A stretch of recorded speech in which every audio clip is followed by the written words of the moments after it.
last night I got a little glimpse of like some potential bad juju. Okay, it didn't happen, thank goodness. But with Juan Soto going out, of the game after the rain delay, it was the weird rain delay, down by 3, but the game felt over. If Minnesota had come back and won that game last night, that's like one of those like potential curse breaking weird juju type wins where you don't want to see it, but it did not happen. So I'm thankful, but it was on my radar because it felt that, there were opportunities late in the game where they could have made that game much, much closer, but they did not.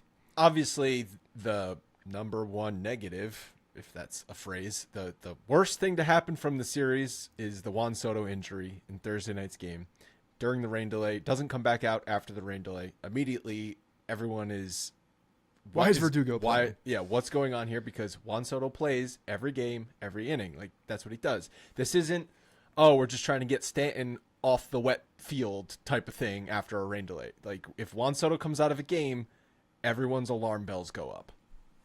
100%. And then immediately the CSI Bronx happens with the fans. I was doing the same thing, looking through throws, looking at previous plays. I found a play that was like from yesterday where he went up and caught that ball up against the in foul territory, up against the wall, and braces himself with his left arm into the. It didn't and look like when his bottom half hit the wall a little bit, there was a little bit of like a jut, a little bit of a jam, and if something is irritated, like something like that could tweak it, but who knows? If it's been happening like they said for he's had some feeling type of it for a week, then.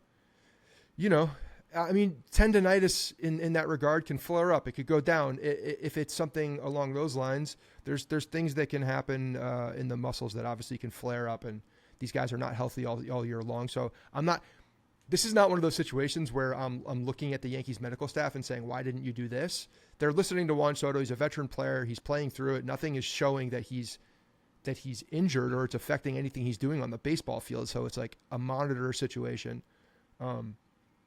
And yeah, I think last night, and this is my glass half full optimistic view, obviously, because that's what I'm still there. I have to be. I can't go down the other side until I know something more. But of course, they're going to be extremely precautionary with him, and the fact that it has been on their radar, and there was an hour delay, so getting cooled off, warming back up, maybe it's a little tight in between. It makes a lot of sense for him to just not come back in that game, honestly. So after the game, Boone said Soto's been dealing with it for about a week, and clearly in that span, it has affected his performance greatly because he's only hitting 389, 520, 833 with a 1300 OPS in that span. Obviously hit the 2 home runs in that San Francisco game on Sunday. So would like to see what he's going to perform like with a fully healthy forearm. But you said you don't blame the Yankees medical staff because they're listening to Juan Soto. He's a veteran player, and he's been a durable veteran player, so you're going to let him dictate everything. Well, and he's also been getting treatment. It's not like they haven't been looking at it. They've been monitoring it. Did they do an MRI on it when he said my forearm's feeling something? No, it doesn't sound like they've done any imaging. Why? Because at some point, I think imaging is too early. You can't see anything, so it does not do any good. But if a player...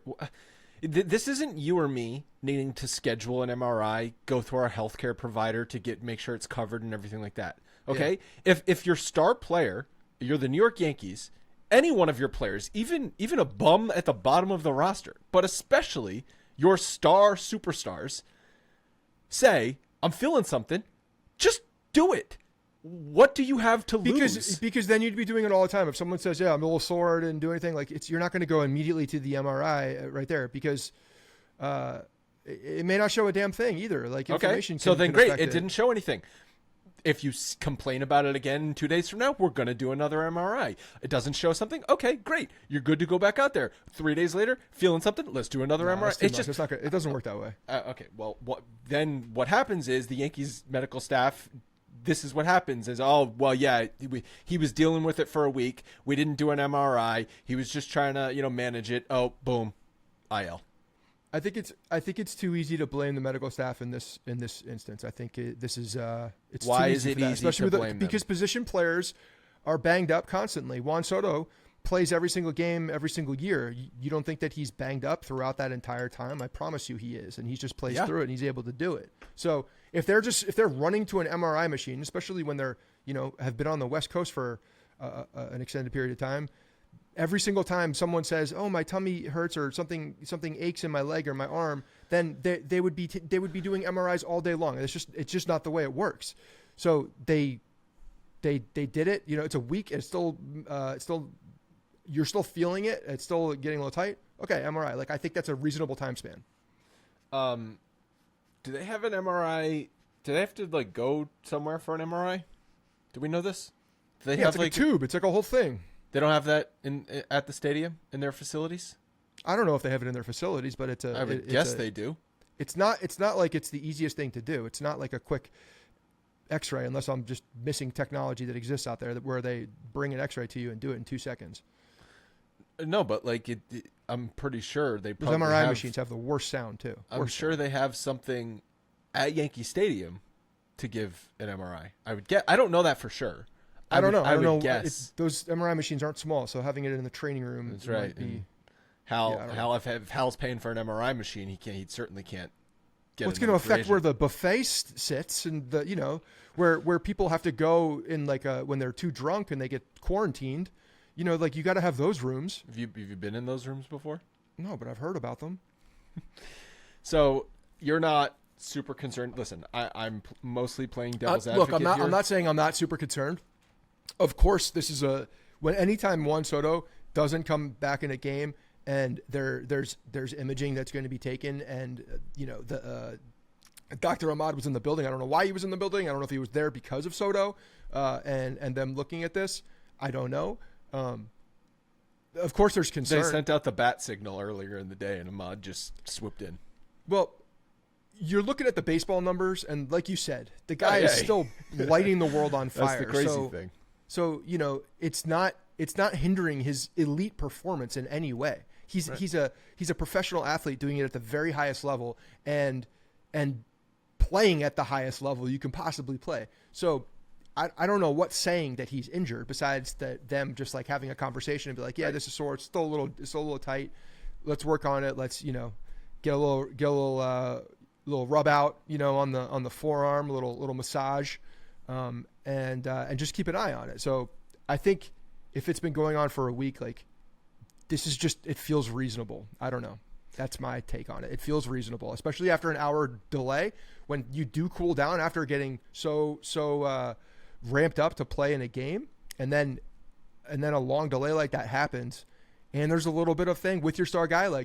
I'm totally good. I'm glad that they did that because that's when injuries can happen also. Get ready too fast. You have a little bit of a soreness. It's soft tissue is, at a point where maybe there's an opportunity for, something worse to happen. And a lot of times it will happen on these ramp up, cool down moments. So I think it was smart. I haven't said that about the staff in a very long time, but I don't see any issues here. Pulling him, I have no issue pulling him from the game. I want to keep him healthy. And if that's going to help keep him healthy, of course. Why does Boone have to tell us he's been feeling it for a week, though? He didn't have to tell us that. All that does is open them up to criticism. I think he's just talking about what it is. You want him to lie? I don't want him to lie about that. It's fine. It's not lying. It's just withholding a piece of information.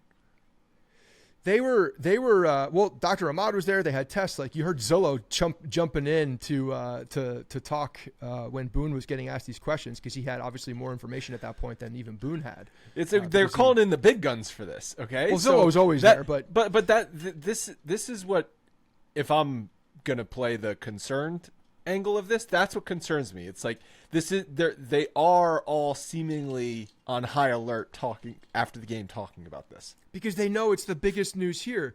They know that this is the only thing anybody cares about. But the fact that Marcus Stroman don't tell us that he's been feeling it for a week. Don't tell us that Dr. You're speaking out of both sides of your mouth because when they downplay it and then all of a sudden there's a thing, you get incredibly angry. No, what I get angry about. There's a mirror that you need to look into. This is what I get angry about most with the Yankees medical staff. An injury happens, and then we're like, "Ah, shit, that sucks." And then we come to find out they knew information weeks, months earlier and didn't do what was necessary to potentially prevent an injury, make an injury not as severe, or whatever that might be. Like with the DJ LeMahieu thing and coming back in his first attempt at coming back from his foot injury. MRI on Friday, not cleared to play, but he'll be good to go on Tuesday. Tuesday, trot him out there, first inning, pulled out of the game. Why'd you do that? That doesn't make any freaking sense. That is what I get most upset with in this medical staff. It's not the withholding or telling us wrong information. That is annoying. But well, that's exactly what happened with LeMahieu. That was a communication issue. But it mostly comes from them saying too much information that we don't really need to know, because all it does is he didn't shoot say anything besides the fact that he was feeling something in there and that they were giving him treatment. The fact that they were giving him treatment, they probably have to disclose to someone at some point. And if there's imaging, they probably also have to disclose that too. There may be something along the lines with that too, about disclosing whatever they have to. Based on precautions. I don't know. I don't know the rule on that exactly. So I wouldn't be surprised if that were the case, though. They didn't say much about it. He's not going on the IL. He's not going on the IL or anything like that. He's just knock on wood right now, please. Because I know, but like, so you're saying, so at this point they don't have to tell us shit. He literally came out of the game during a rain delay. They did not have to tell us anything last night. It would have been alarming if they literally said nothing last night. What do you want them to do? Say nothing? Then no, I don't want them to say nothing. But all that they could have said was he was feeling a little forearm tightness or soreness. Look, I don't know where you want to go with this, because this is it doesn't make any sense to me where you're coming from. Because when they ask him what happened, he's either going to say, well, something happened and he tweaked it in today's game, or he's going to say, actually, he's been feeling something, so we just took a precaution. Otherwise, there's no like answer that makes any sense. You have to say something about why. Otherwise, it happened in the game. Because if it didn't happen in the game, well, then why was he pulled? Clearly, there was some more information and context that needed to be described so that people could have some semblance of an answer. Where you're asking to say nothing makes no sense to me, because the reporters are there to ask the questions. They're doing their job, and it is part of the job to communicate back to them in information as much, what you know. But you can't be vague about that, because it either happened in the game or there was something going on beforehand that they were aware of. There's no in between there. And I guess it's going to come out eventually. If he's been feeling it for a week, that information will come out eventually somehow. Yeah, there's just at the end of the day, there's just no in between. Like you have to disclose something about why the reason you pulled the man out of the game, and it's either something that happened in that game, he felt something on a throw, or there was something, they were just being precautionary. But how did he tweak it in the first place? And they don't know, because Juan Soto got out there on the mic too at the end, and he had no idea. He didn't seem alarmed. So that could have been the same thing in last night's game. Yeah, I don't know how I did it last night. Just started to feel something. Okay, so then again, you're lying directly about last night. Mm-hmm. Okay, because you've argued yourself into a corner. My point is, them telling us he's been feeling it for a week, all it does is open the medical staff up for more criticism. Because when a player is playing for a week, that's potentially damaging an injury even more. That's all. That's my point. That's my point. Oh, I know. Yeah. He was still performing. That doesn't matter. You could be hitting 1,000 if you're still out there. You're sore or injured or half injured. You could injure yourself more. What if he did it on a home run? Batting 385. What if he did it on a home run? Yeah, the only thing that was concerning to me last night, and I was looking back, the thought crossed my brain at one point before he even was pulled, when it was the Correa fly ball to right field, runner on second and third, and it was less on the throw, but he was like, the way that he approached that fly ball, he had no intention of trying to even remotely challenge the runner at third. Wasn't it a 5-1 game at that point, though? Yeah, he camped out underneath it and then just got it in. So I'm just saying it crossed my mind at the time where he didn't challenge anybody. He just kind of threw it back in. If he wanted to, and was in position behind the ball, he could have made a throw at third and probably been close, but he did not. So I wasn't concerned about it at any means. I dismissed it immediately, but it was something that flittered past my brain at that after moment. You knew he was pulled from the game, not in the moment. No, I remember thinking it to myself in the moment, but then I immediately dismissed it. I was like, yeah, probably 5-1 game. He was just whatever.